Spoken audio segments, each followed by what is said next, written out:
안녕하세요. 손용문입니다. 오늘 이 시간에는 사회복지 행정론, 첫 시간인 사회복지 행정의 개념과 특성에 대한 부분 설명드릴 거예요. 자, 올해, 작년 이렇게 해서 복지에 대한 부분이 참 대중매체를 통해서 공중파나 또 이제 인터넷 매체를 통해서 많이 언급된 해가 없었던 것 같아요. 그 중에 가장 첫 번째가 바로 이제 무상급식에 대한 부분으로 복지 포퓰리즘이니 뭐 복지 병이니 뭐 이런 얘기들을 참 많이 하게 되잖아요. 그만큼 이제 사회가 복지에 대한 부분까지도 이제 관심의 화두를 던져놓고 있다라는 생각들이 많이 듭니다. 자, 무상급식이냐 무료급식이냐에 대한 부분들 많이 나왔었죠. 예. 그리고 또 요즘에는 뭐 반값 등록금제 뭐 이런 부분들도 많이 언급되고 있고요. 이만큼 복지에 대한 부분들은 욕구가 참 다양하고 많이 다변화되어 있다라는 생각들이 많이 들고, 사회복지 정책론에서 이런 내용들을 갖고 아마 다루시게 될 것 같아요. 오늘 이 시간에도 이제 그 중간쯤 보면 선별주의하고 보편주의에 대한 부분을 또 설명을 드릴 텐데요. 그때 이런 무상급식에 대한 부분으로 어떤 것이 더 바람직하고 또 현실성이 있고 또 현명한 선택인지에 대한 부분을 여러분들 의견에 맡겨보도록 하겠습니다. 그만큼 지금 무상급식과 반값 등록금제 기타 여러 가지 것들로 복지가 많은 대중에게 이슈화되고 있는 부분들이고요. 그래서 여러분들도 또 사회복지사 1급을 준비하시는 그 부분이 되겠죠. 아직까지 황무지이고 사회복지가 진출하기 위해서는 다양한 부분으로 많이 진출을 해야 될 거라고 생각이 듭니다. 그만큼 선진국에 비해서는 사회복지 인프라가 많이 구축되어 있지 않아서 그만큼 여러분들이 하시고자 하는 부분들이 영향을 발휘할 수 있는 좋은 기회라고 생각이 들죠. 어느 정도 인프라가 다 이루어져 있는 상태에서 여러분들이 진입하시기에는 어려울 수 있겠지만, 아직까지 대한민국이라는 사회에서 사회복지라는 것은 아직 많이 미미하다고 보여집니다. 여러분들께서 공부 열심히 하셔갖고 꼭 사회복지사 1급을 취득하셨으면 하는 바람에서 먼저 서두에 말씀을 좀 드렸습니다. 자, 오늘 이 시간에는 사회복지 행정의 정의와 특징에 대한 부분입니다. 이 사회복지 행정의 정의와 특징에 대한 부분에서는 1번 일반 행정에 대한 어떤 개념, 그 다음에 두 번째 사회복지 행정에 대한 개념, 요 내용들은 기본 내용이기 때문에 기본적으로는 알고 계셔야 될 테고요. 그 다음 번째 일반 행정과 사회복지 행정의 공통점은 무엇인지, 공통분모는 무엇인지, 또는 차이점이 무엇인지에 대한 부분 여러 차례 시험에 출제되었던 부분들이죠. 그래서 사회복지 행정의 어떤 개념과 특성에서 가장 중요한 단원들에 대해서 여러분들께 꼬집어 드릴 테고요. 그 내용들에 대해서 조금 더 깊이 있게 공부를 하시면 될 것 같아요.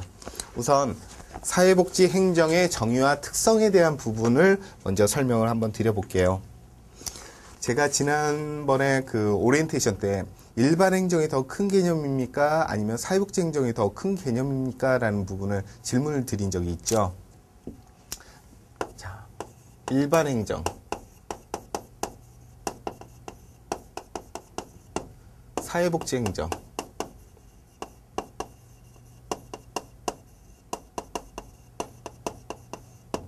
여러분들께서 행정이라고 하면은 딱 어떤 느낌이 드십니까? 관료제적인 부분, 공무원 조직, 이런 조직들이 먼저 생각이 나시죠? 예, 처음에 행정이라 하면 관료제적인 부분이 컸던 게 사실입니다. 그런데 이 행정이라는 거, 이 행정은 뭐냐면 고도로 합리화된 내용들을 갖고 바로 인간이 노력해서 이루어지는 형태를 바로 행정이다라고 얘기하는 것이고, 그 행정은 어디에 들어가 있습니까? 조직에 들어가 있잖아요. 그렇죠? 이 조직을 조금 더 체계화를 시켜서 인간이 하는 행동들에 대해서 체계화를 시켜서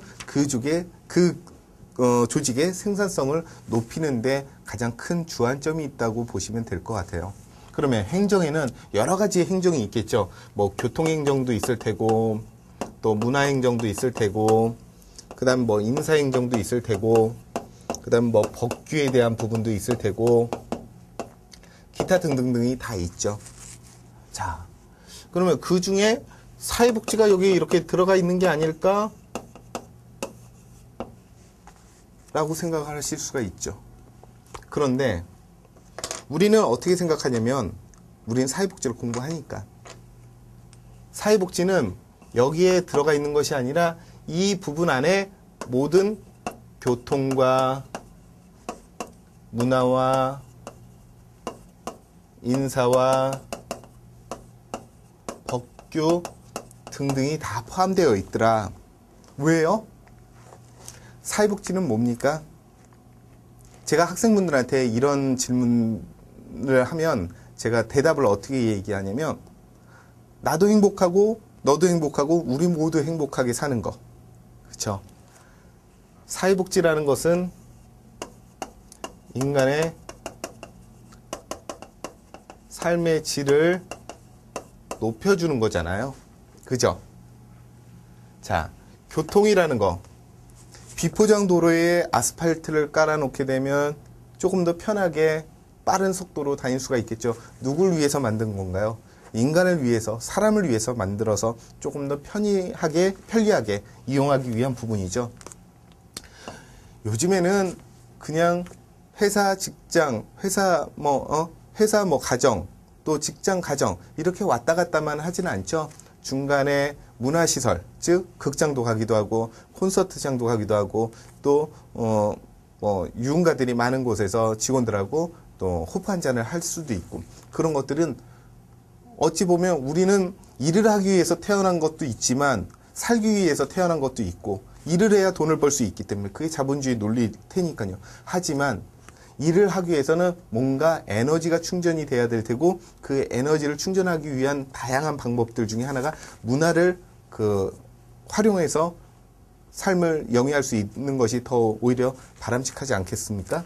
그래서 이런 영화나 연극, 콘서트, 기타 여러 가지 편의시설들을 하는 것이 바로 삶의 질을 향상시켜주는 데 도움이 되겠죠. 자, 인사. 안녕하세요. 그 인사 아니죠? 예. 조직에서 사람을 채용할 때 우리는 스펙이라는 것을 많이 이야기하죠. 아무나 채용하는 것이 아니라 또 거기 그 회사의 분위기, 그 조직에 맞는 사람을 채용하는 것이겠죠. 예를 들자면 대한항공하고 아시아나항공하고 승무원을 채용하는데 그 기준이 틀려요. 예를 들자면 아시아나항공은 편한 이웃집 누나, 이웃집 아가씨, 이웃집 여자의 그 편안한 모습을 갖고 있는 외모로 봤을 때는 그런 사람들을 우선 여러 가지 차트 중에 채점 기준 중에 그 부분을 좀 더 다양하게 두고 있다고 얘기를 하고요. 대한항공은 오히려 좀 성형 미인이나 조금 더 이쁘신 그런 분들을 조금 더 위주로 이렇게 채용을 한다라고 얘기를 하죠. 이렇게 조직마다 그들이 원하는 채용의 어떤 스펙이 다 다르다라는 거죠. 예, 여성분을 편애하는 것은 아니고요. 이런 스펙이 다르다라는 것을 얘기하는 거고, 이건 역시도 인간의 삶의 질을 높이기 위한 부분일 테고요. 그 다음에 법규. 법규는 뭡니까? 사람이 그 질서 속에서 생활을 하는 데 도움을 주기 위한 부분이겠죠. 무질서한 생활 속에서 살다 보면 교통질서도 안 지킬 테고 장애인 주차구역도 제대로 지금도 안 지키지만 그런 것도 안 지킬 테고 그 다음에 불법으로 유턴을 한다든가 다양한 그 법규들이 있잖아요. 상속세를 이렇게 불법으로 한다든가 아니면 로비를 통해서 공무원을 매수해갖고 요즘에 많이 나오고 있는 부분들이 있죠. 이런 부분들, 그런 것들을 막기 위해서 법이라는 것을 만들었고 그 법이라는 것은 인간이 조금 더 윤택하게 살기 위한 부분들이겠죠. 그래서 사회복지 행정이라는 것이 일반 행정보다 더 큰 개념이다라고 설명을 드릴 수가 있는 거예요.